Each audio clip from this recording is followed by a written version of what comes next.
back to Israel Straight Talk. I'm your host, Avi Abelo. Yesterday, we discussed the fact that Israel, the Jewish people, do not only have historical and moral rights to the land of Israel, or what the Romans once called Palestina, but we also have the international legal right to settle this land, the land of Israel. Today I want to give you even more information that if you ever come across friends, acquaintances, people trying to tell you that Israel's settling the lands of the Judea and Samaria, the West Bank is illegal, well, here's some more information for you. Let's talk about Palestine. First of all, instead of being defensive, right away you should say, wait a second, Palestinian people. Who was the last president of Palestine 100 years ago? You know what? Do you know any Arabs who were soldiers in the Palestinian army or the Palestine regiment? Or who was the editor-in-chief of the Palestine Post back in the beginning of the 20th century? Now, they won't have any answers for any of these. First of all, because there never was a Palestine. Not only that, if you go back to the end of the 19th century, beginning of the 20th century, the people who were called Palestinians were Jews. They were Palestinian Jews. Palestine president, there never was a Palestinian president. Palestine was never a country. It was the name of a land area given that name by the Romans. And then it was called the British Mandate of Palestine after World War I, when the British and French split up the Middle East between them. The Palestine Post was a paper. Believe it or not, it was a Jewish newspaper, the precursor to the Jerusalem Post, founded in 1932, and the founding editor's name was Gershon Agron.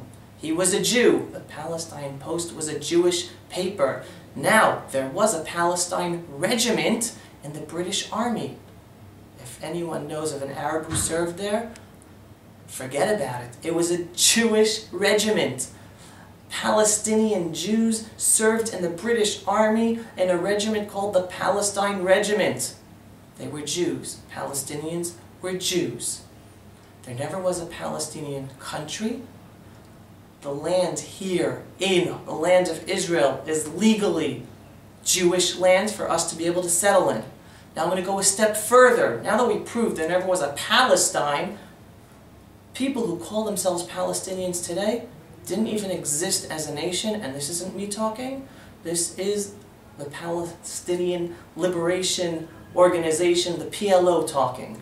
1977, the executive director, the executive committee member, Zahir Hussein of the PLO, the Palestine Liberation Organization, which was a terrorist organization, is quoted on March 31st, 1977 by the Dutch magazine Trouw, no clue how to pronounce that, T-R-O-U-W, quote, "The Palestinian people does not exist.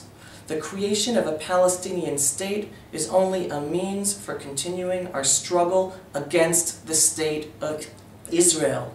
Only for political and tactical reasons do we speak today about the existence of a Palestinian people." This isn't Avi Abelo talking. This isn't an Israeli politician talking. This is an executive committee member, Zahir Hussein of the PLO, talking in 1977. Thanks for joining us again at Israel Straight Talk.